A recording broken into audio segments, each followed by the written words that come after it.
राधे राधे। जय श्री कृष्णा। श्री राधा रानी की कृपा से हम रसिक महापुरुषों के पावन चरित्र को श्रवण कर रहे थे। तो उसमें हम श्री रसिक देवजू के शिष्य श्री पीताम्बर देवजू महाराज के पावन चरित्र को श्रवण कर रहे थे। आज उसी प्रकार उनके इस पावन चरित्र का भाग 6 है। कल तक श्री जी की कृपा से हमने श्रवण किया कि किस प्रकार वो तीर्थ यात्रा कर रहे थे और तीर्थ यात्रा करते करते उन्हें एक पर्वत पे गए जहाँ पर आकाशवाणी हुई, जहाँ पे उनसे भगवान कपिल देव जी ने कहा कि वे आपसे मिलेंगे। तो उसके बाद आप पर्वत से नीचे उतरे, फिर वहाँ पे आपको 2 और संतजन मिले जिनका आपने दर्शन किया। फिर वहाँ पर जब एक पेड़ के नीचे गए तो आपको दिखा कि एक सिद्ध हैं जिनसे आपने बातें की। फिर वहाँ पर कुछ देर बाद उन सिद्ध ने आपके लिए भोजन प्रसादी की व्यवस्था की, फलाहार करवाया। फिर वे सिद्ध आपको एकांत में लेकर गए और फिर क्या होता है कि वो जो सिद्ध थे वो कोई और नहीं, साक्षात श्री भगवान कपिल देव जी थे। वहाँ पर श्री कपिल देव जी ने श्री पीताम्बर देवजू के साथ बातें की, कुछ संभाषण हुआ। कल हम जब अंत करने लग गए थे प्रसंग का तो हमने वहाँ पे गलती से मीराबाई जी कह दिया था, परंतु ऐसा नहीं था। वो श्री मीराबाई जी नहीं, वो मीर अलग हैं और श्री मीराबाई जी अलग हैं। इसमें बड़ी भारी त्रुटि हमसे हुई थी। आप सभी भक्तजन मुझे माफ़ करिएगा। श्री जी की कृपा से आप सभी भक्तजन हमारी इस त्रुटि पर हमें क्षमा कीजिए। तो अब श्री जी की कृपा से हम श्रवण करते हैं श्री पीताम्बर देवजू के चरित्र में। कल तक हमने श्रवण किया कि उन्हें भगवान कपिल देवजू के दर्शन हुए। अब आगे वे 7 वर्ष तक आबू पर्वत पर रहे। उसके बाद वे चलते चलते वहाँ वे पुष्कर तीर्थ पहुँचे। अब वे पुष्कर तीर्थ में रहने लग गए, वहाँ वास करने लग गए। अब उनका जो रहने का ढंग था वो एकदम अलग हो गया था। अब वे अवधूत अवस्था में रहते थे। अब उनके शरीर पे कोई भी वस्त्र ना रहता, ना कौपीन रहती, एकदम अवधूत अवस्था में वे वहाँ पर विचरण करने लग गए। परंतु अभी उनका यहाँ पर अवधूत अवस्था है, परंतु वे अभी उसी रस में छके हैं जो उनके गुरुदेव से उन्हें प्राप्ति हुई है। श्री श्यामा श्याम के उस प्रेम रस में भीजे रहते हैं, भले वे तीर्थ याटन कर रहे हैं। अब ऐसे ही एक दिन क्या हुआ, वे चलते चलते एक दिन ये चलते चलते हुए अजमेर पहुँचे। अजमेर पर एक बड़ा सुंदर पर्वत था। वे पर्वत के ऊपर चढ़ गए और वहाँ वास करने लग गए। वहाँ चढ़कर वास करने लग गए। अब अर्धरात्रि का समय था और वर्षा का समय था। वर्षा हो रही थी अर्धरात्रि। तो वहाँ पीताम्बर देव जी अपने ध्यान अवस्था में मग्न हुए बैठे हुए थे। तो वहाँ पर ख्वाजे और मीर प्रकट हो गए। वे सोचे इनके पास जाना चाहिए। और फिर ख्वाजे और जो मीर थे वो 2 पीर थे। तो वे श्री पीताम्बर देवजू के पास आए और उनको उनके ध्यान अवस्था से जगाया। जब जगाया तो श्री पीताम्बर देवजू सोचे कि भला ये 2 लोग भयानक रूप धरकर कौन आए हैं, भला ये दोनों हैं कौन। परिचय जानना चाहा तो क्या पाया, वे पूछते हैं कि आप दोनों कौन, आप दोनों का परिचय हमें जानना है, आप बताइए। तब वे कहने लग गए, जो ख्वाजे और मीर थे वे कहने लग गए कि हम और आप, हम दोनों ही पीर हैं, यानी संत हैं। वे कहने लग गए, परंतु हम तो यहीं रहते हैं, आप बताइए कि आप कौन हैं और आप यहाँ आए हैं, हमें आपका परिचय चाहिए।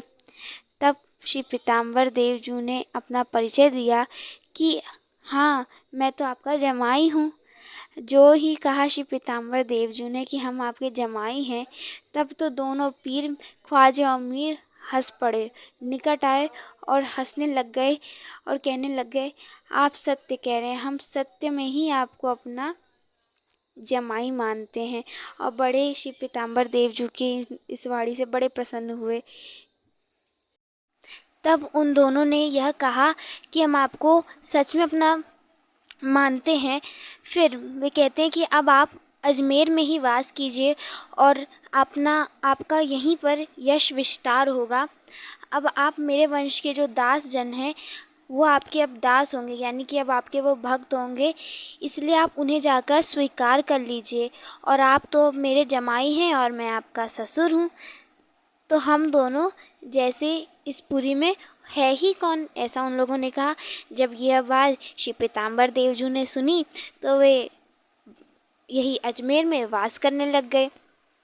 तो इनके प्रताप से क्या हुआ, जो वहाँ के हिंदू थे और जो मुस्लिम थे जिनमें पटती नहीं थी, यानी कि नम्रता का भाव नहीं था, अब उन दोनों के बीच में, उन दोनों धर्मों के बीच में नम्रता का व्यवहार होने लग गया और श्री पीताम्बर देवजू को सभी जन अपना गुरु कहने लग गए। फिर एक दिन क्या हुआ, श्री पीताम्बर देवजू की इच्छा हुई कि वे जाके ख्वाजे और मीर के कब्र पे बैठ जाएं, तो वे जाकर बैठ गए। अब जब मल्लिच्छ गणों ने देखा कि श्री पीताम्बर देवजू उनके इष्ट, उनके प्रभु के कब्र के ऊपर बैठ गए, तब वे क्रोध में आ गए। वे कहने लग गए, आप क्यों हमारे इष्ट देवता के कब्र पे आकर बैठ गए।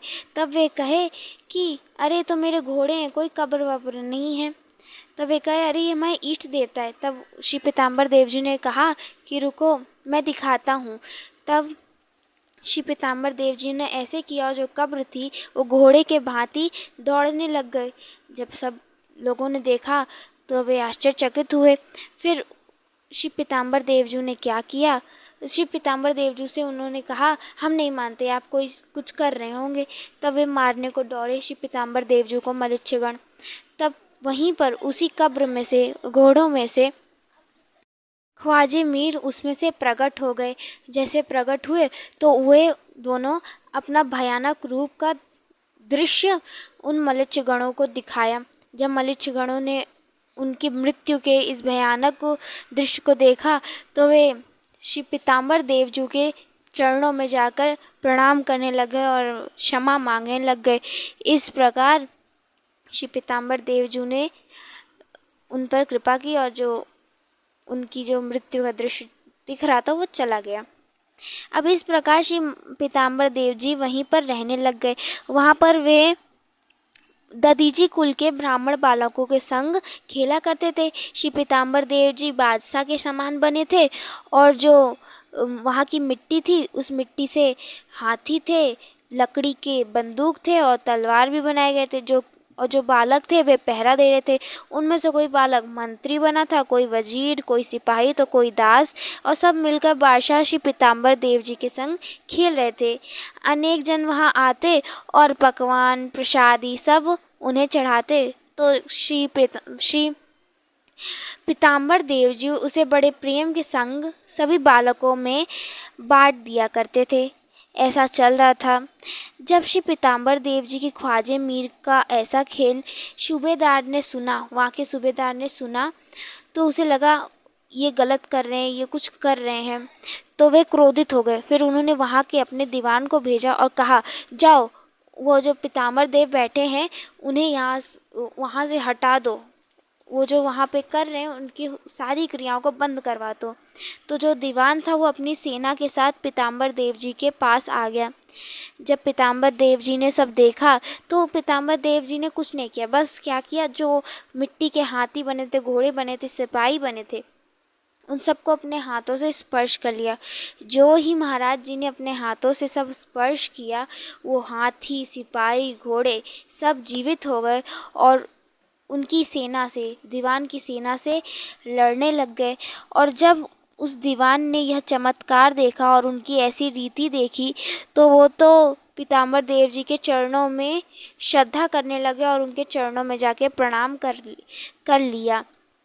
फिर उस दीवान ने जाकर ये सारी जो वार्ता थी, ये जो सारा दृश्य देखा था उन्होंने, वो सूबेदार को बता दिया। जब सूबेदार को पता चला तो उन्हें लगा कि ऐसा कैसे हो सकता है, एक ऐसा ही व्यक्ति कुछ थोड़ी तो कर पाएगा। फिर जब वे उनके संग विद्यवान के साथ सूबेदार जी दर्शन करने जाते हैं श्री पीताम्बर देवजू का, तो क्या पाते हैं कि श्री पीताम्बर देवजू तो सच में उनके अंदर से एक तेजोमय प्रकाश हो रहा था और उनकी सिद्धि प्रकट हो रही थी। ऐसा लग रहा था कि सच में ये कोई सिद्ध महापुरुष हैं। तब उन्हें विश्वास हो गया और सूबेदार जी ने उनके चरणों को पकड़ लिया और क्षमा मांगने लग गई इस भूल के। और श्री पीताम्बर देव जो तो बड़े करुणा हृदय के, तो वे क्षमा भी कर दिए। तो इस प्रकार आज के प्रसंग में हमने यहाँ तक श्रवण किया।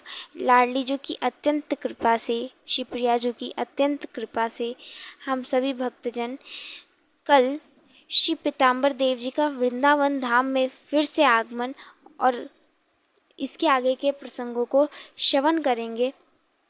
तो प्रिया जो ऐसी असीम कृपा बनाए रखे हम सभी भक्तों पर, और हम रसिक जनों के पावन चरित्र को श्रवण करते रहें। तब तक के लिए आप सभी भक्तों को राधे राधे, जय श्री कृष्णा।